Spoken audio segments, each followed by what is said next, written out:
Bismillahirrahmanirrahim. Assalamualaikum warahmatullahi wabarakatuh. Kami dari kelompok 6 akan mencoba menerangkan tentang kompensasi. Nah, di sini saya kelompok 6 tidak sendirian. Yang pertama ada saya sendiri, Desa Sembara Agustina, ada Aad Hamdani, Siti Cahya, Sri Rai Purnama, Isna Yuwana, dan Jayang Nur Samsi. Nah, untuk mempersingkat waktu, kita mulai saja langsung. Yang pertama akan disampaikan oleh saya sendiri tentang pengertian kompensasi.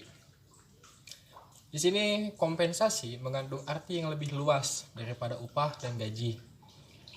Upah dan gaji lebih menekankan pada balas jasa yang bersifat finansial, sedangkan kompensasi mencakup balas jasa finansial maupun non-finansial. Kompensasi merupakan pemberian balas jasa baik secara langsung berupa uang atau finansial maupun tidak langsung berupa penghargaan atau non-finansial. Menurut Flippo dalam bukunya Principle of Personal Management, kompensasi adalah harga untuk jasa yang diterima atau diberikan oleh orang lain bagi kepentingan seseorang atau badan hukum. Dessler menyatakan kompensasi adalah setiap bentuk pembayaran atau imbalan yang diberikan kepada karyawan dan timbul dari pekerjaannya karyawan itu. Kompensasi memiliki dua aspek. Yang pertama, pembayaran keuangan langsung dalam bentuk upah, gaji, insentif, komisi, dan bonus.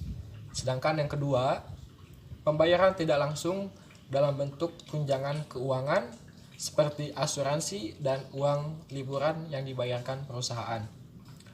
Pemberian kompensasi dapat meningkatkan prestasi kerja dan motivasi para karyawan. Oleh karena itu, perhatian organisasi atau perusahaan terhadap peraturan kompensasi secara rasional dan adil sangat diperlukan. Bila karyawan memandang pemberian kompensasi tidak memadai, prestasi kerja maupun motivasi, kepuasan kerja dan mereka cenderung akan menurun. Menurut Dr. Randes Malayu SPH Sibuan, bahwa kompensasi adalah sebuah pendapatan yang berbentuk uang, barang, atau yang tidak langsung yang diterima karyawan sebagai imbalan jasa atas apa yang diberikan kepada perusahaan.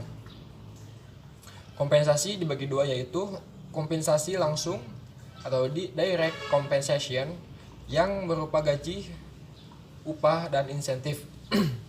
Yang kedua, indirect compensation atau kesejahteraan karyawan. Dari beberapa definisi di atas tadi, maka dapat disimpulkan bahwa kompensasi adalah segala sesuatu yang diterima oleh para karyawan sebagai balasan jasa untuk kerja mereka. Dalam suatu organisasi, masalah kompensasi merupakan suatu yang sangat kompleks.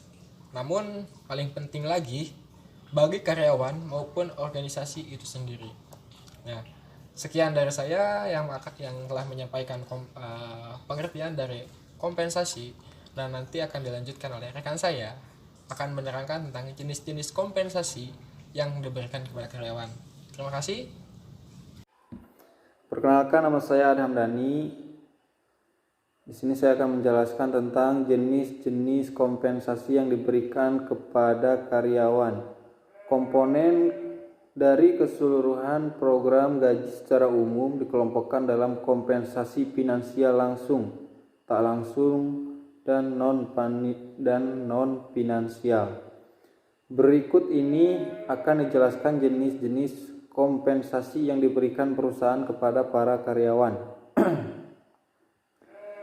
Yang ke satu yaitu kompensasi finansial secara langsung. Kompensasi ini berupa bayaran pokok, gaji dan upah, bayaran prestasi, bayaran insentif, bonus, komisi, pembagian laba, keuntungan, dan opsi saham.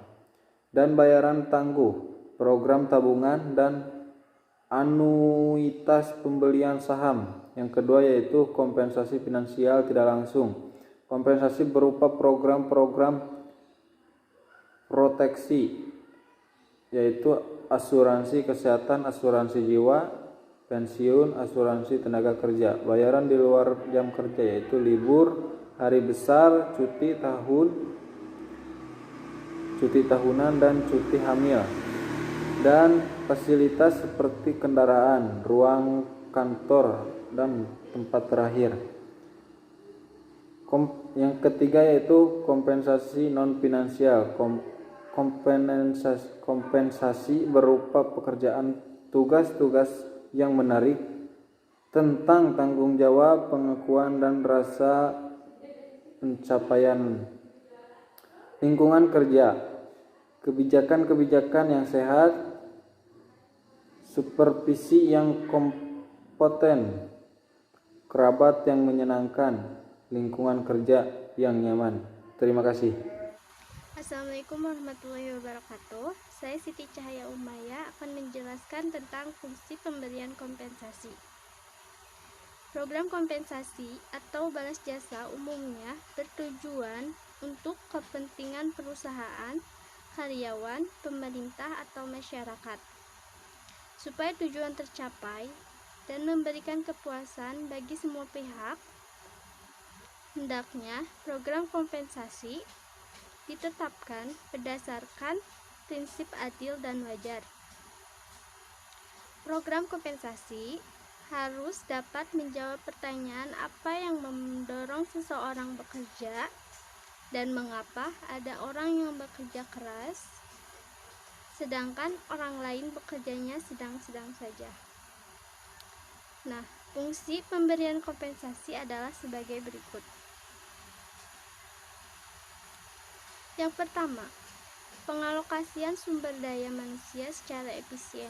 Maksudnya, fungsi ini menunjukkan pemberian kompensasi pada karyawan yang berprestasi akan mendorong mereka untuk bekerja lebih baik lagi.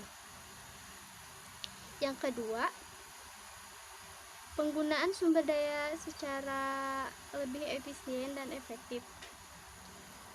Dengan pemberian kompensasi kepada karyawan mengandung implikasi bahwa organisasi akan menggunakan tenaga karyawan dengan seefisien dan seefektif mungkin. Yang ketiga, mendorong stabilitas dan pertumbuhan ekonomi. Sistem pemberian kompensasi dapat membantu stabilitas organisasi dan mendorong pertumbuhan ekonomi secara keseluruhan. Sekian yang saya sampaikan. Wassalamualaikum warahmatullahi wabarakatuh. Assalamualaikum warahmatullahi wabarakatuh. Izin memperkenalkan diri kembali, nama saya Sri Rahi Purnama. Saya sebagai pemateri keempat dari kelompok 6 yang membahas tentang kompensasi. Nah, di sini saya akan membahas tentang tujuan pemberian kompensasi. Yang pertama adalah pemenuhan kebutuhan ekonomi. Nah, kan karyawan itu menerima gaji atau upah pastinya kan untuk memenuhi kebutuhan ekonominya atau memenuhi kebutuhan hidupnya seperti itu. Nah, dengan mendapatkan gaji atau upah, jadi karyawan itu memiliki keamanan ekonomi atau ekonomi security. Jadi para karyawan itu merasa tenang karena mereka mendapatkan gaji seperti itu.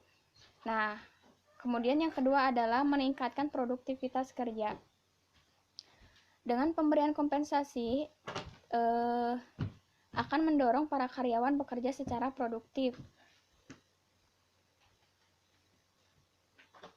Jadi karyawan akan bekerja dengan produktif sehingga mereka akan lebih bermanfaat untuk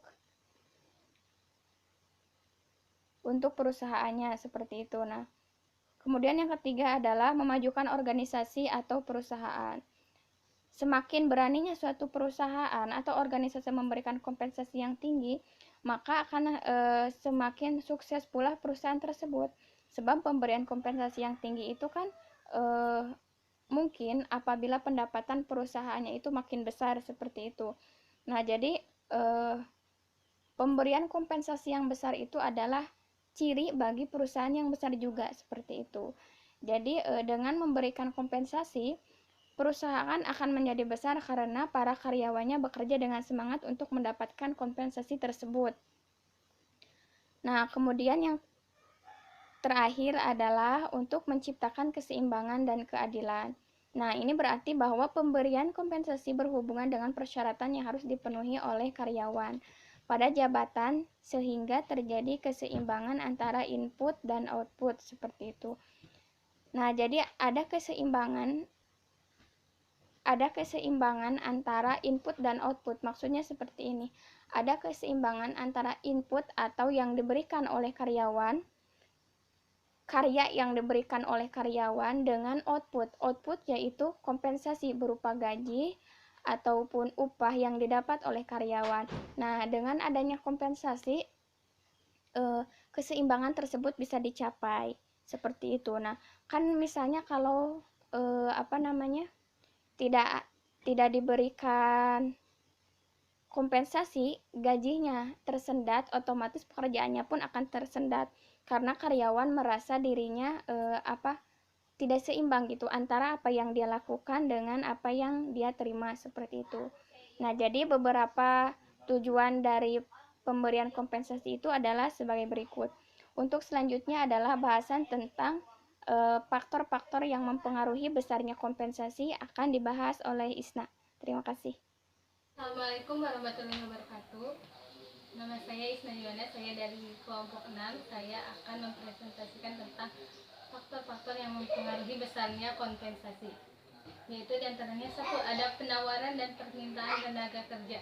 Sebaliknya, jika pencari kerja lebih sedikit daripada lowongan pekerjaan, maka kompensasinya itu relatif besar. Yang kedua, ada kemampuan dan kesediaan perusahaan. Apabila kemampuan dan kesediaan perusahaan untuk membayar semakin baik, maka tingkat kompensasi akan semakin besar. Nah, yang ketiga ada serikat buruh atau organisasi karyawan. Apabila serikat buruhnya kuat dan berpengaruh, maka tingkat kompensasi semakin besar. Yang keempat ada produktivitas kerja karyawan. Nah, jika produktivitas kerja karyawan baik, maka kompensasi akan semakin besar. Sebaliknya, jika produktivitas kerjanya buruk serta sedikit, maka kompensasinya akan kecil. Yang kelima ada permintaan dengan undang-undang dan Capers. Permintaan dengan undang-undang dan Capers menetapkan besarnya batasan upah atau balas jasa minimum. Yang keenam ada biaya hidup. Apabila biaya hidup di daerah itu tinggi, maka tingkat kompensasi atau upah semakin besar. Sebaliknya, jika tingkat biaya di daerah itu rendah, maka tingkat kompensasinya relatif kecil. Yang ketujuh ada posisi jabatan karyawan. Karyawan yang menduduki jabatan lebih tinggi akan menerima gaji atau kompensasi lebih besar. Ya, betul. Nah, yang kedelapan ada pendidikan dan pengalaman kerja. Jika pendidikan lebih tinggi dan pengalaman kerja lebih lama, maka gaji atau balas jasanya semakin besar karena kecakapan serta keterampilannya lebih baik. Sebaliknya, karyawan yang berpendidikan rendah dan pengalaman kerjanya kurang, maka tingkat gaji atau kompensasinya kecil. Yang ke-9 ada kondisi perekonomian nasional. Apabila perekonomian nasional sedang maju, maka tingkat kompensasi semakin besar karena akan mendekati kondisi full employment. Yang ke-10 yaitu yang terakhir, jenis dan sifat pekerjaan. Jika jenis dan sifat pekerjaan yang sulit mempunyai risiko finansial keselamatan yang besar, maka tingkat upah atau balas jasanya semakin besar karena membutuhkan kecakapan serta ketelitian untuk mengerjakannya.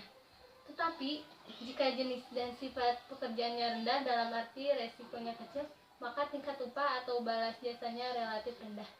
Sekian presentasi dari saya. Mohon maaf bila banyak kekurangan. Wassalamualaikum warahmatullahi wabarakatuh.